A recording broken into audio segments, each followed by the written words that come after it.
Представи си края на X век, България е в руини, разкъсана от руско нашествие и византийска окупация.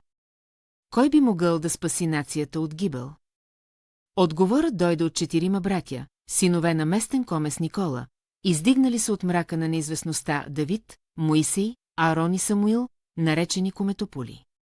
През 976 година те разпалиха въстание от свободните западни земи около Средец, като всеки брат управляваше отделен регион, обединявайки сили срещу византийския гигант.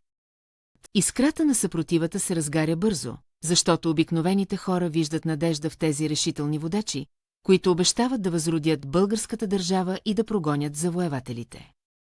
Но успехът идва с кървава цена, Давид пада от влашки убийци, а Моисей загива при брутална обсада на Сер, братското единство се разпада. Когато Аарон започва да преговаря с Византия, Самуил взема фатално решение, екзекутира брат си заради измяна. Сега най-младият брат остава сам начело. И тогава Самуил доказва военния си гений. През 986 година при Траянови врата той организира смазваща засада срещу император Василий II. Византийската армия е унищожена в планинския проход, а самият император едва избягва с живот.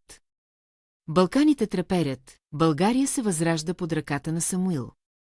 Докато Византия се оправя от поражението, Самуил разширява границите на новата българска държава, завладявайки територии и възстановявайки могъществото на предците си.